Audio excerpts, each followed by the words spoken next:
안녕하세요. 해운여고 졸업생 류서연입니다. 저는 이번 입시에서 서울대, 카이스트, 고려대, 경희대학대, 유니스트, 디지스트 총 6개 학교에 수시 최초합했습니다.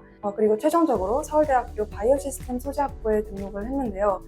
수시에서 고등학교 3년 내내 수학 1등급을 놓치지 않아서 수학 성적이 총 1.0인 것이 굉장히 큰 강점으로 작용했다고 생각을 합니다. 제가 고1부터 3년간 이곳에서 학습 관리와 입시 컨설팅을 받으면서 저에게 딱 맞는 1등급 공부법을 차근차근 완성할 수 있었는데요. 오늘은 그 과정에서 도움이 되었던 점들, 또 제가 공부했던 과정들을 솔직하게 말씀드리겠습니다. 가장 큰 이유는 대체 불가능한 관리 시스템 때문이었어요. 보통 학원은 수업만 듣고 끝나는 경우가 많은데 여긴 온라인으로 볼 수 있는 수업 피드백 일지를 통해서 제 모든 학습 과정을 투명하게 기록하고 관리해 주셨습니다. 매 수업마다 진도, 과제 수행도, 테스트 결과가 실시간으로 업데이트되고 부모님과 공유되다 보니 딴짓을 할 틈이 없었습니다. 또 저에게 부족한 부분들이 발견되면 원장님이 즉시 저에게 맞는 자료를 만들어주시는 즉각적인 피드백과 단점을 보완하는 그런 과정들이 이루어졌기 때문에 굳이 다른 학원을 알아볼 필요가 없이 이곳에서 모든 입시 준비를 끝낼 수 있었던 것 같습니다.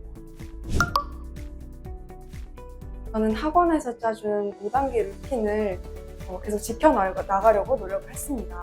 방학 때 미리 기본 유형과 수능 평가원 기출을 공부를 하고 시험 4주에서 5주 전부터는 교육청 모의고사로 실전 감각을 끌어올렸습니다.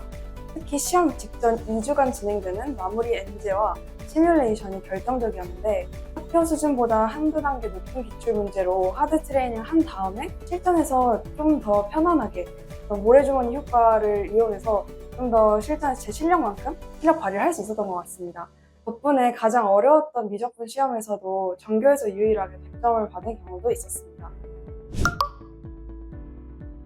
저희 학교는 시험 범위가 특이한 경우가 많은데요.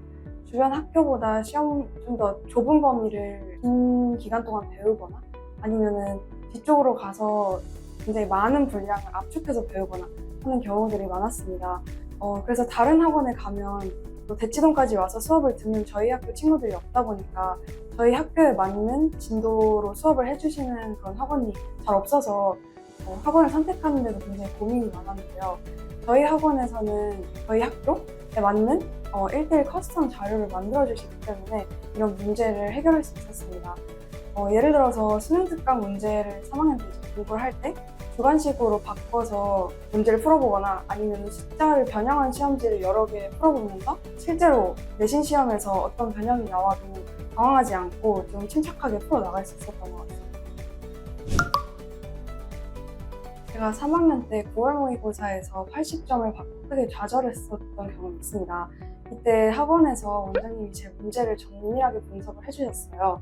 문제풀이의 양이 부족한 게 아니라 사고의 압축량이 부족해서 풀 수 있는 문제인데도 시간 안에 킬러 문제들을 다 해결하지 못하는 그런 부분이 제 점수가 연습만큼 나오지 않는 원인이라고 판단을 했습니다.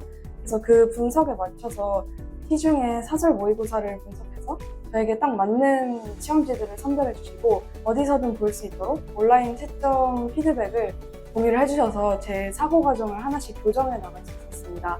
이런 과정을 한 달 정도 반복을 하다 보니까 9월 모의고사보다 훨씬 어려웠던 10월 모의고사에서도 92점이라는 높은 점수를 기록할 수 있었습니다.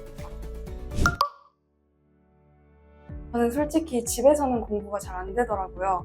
그래서 집보다는 스터디 카페나 학원 자습실 또는 학교 야간 자율학습 시간을 적극적으로 활용해서 저를 공부할 수밖에 없는 환경에 노출시켰습니다. 그리고 가장 중요한 건 수업 태도라고 생각합니다. 사실 학원에서 선행학습을 하고 가면 학교 수업 내용이 다 아는 것일 수도 있잖아요. 하지만 저는 절대 자거나 딴짓하지 않고 끝까지 집중해서 들으려고 노력을 했습니다.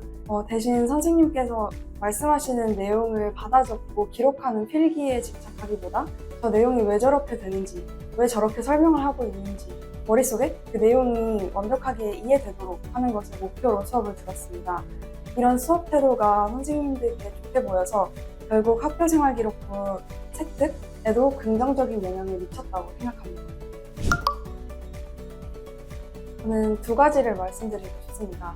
첫 번째는 학교생활기록부의 전체 방향을 미리 정하는 것입니다. 정확한 진로 방향 없이 닥치는 대로 활동을 채우다 보면 고3 때 오히려 스토리를 만들기가 힘들거든요. 그리고 두 번째는 한 학기, 한 달 단위의 계획을 세우는 습관입니다. 사실 계획을 100% 지키는 건 거의 불가능합니다. 하지만 지키지 못한 부분을 수정하고 조절하는 과정에서 내가 소화할 수 있는 공부량에 대한 감이 생기거든요. 그래서 나중에 학년이 올라갈수록 2시간 안에 혹은 뭐 일주일 안에 내가 할 수 있는 양이 어느 정도인지 좀 더 정확하게 예측을 할 수 있게 됩니다. 다시 돌아간다면 이 수정하는 과정도 공부의 일부로 받아들이고 꾸준히 계획을 세울 것 같습니다. 대치동에 유명한 학원들이 정말 많지만 불안한 마음에 무작정 남들이 좋다는 걸 따라가지는 않았으면 좋겠어요. 그 수업이나 자료가 지금 내 수준에 맞는지, 당장 나에게 필요한지를 치열하게 고민해보세요.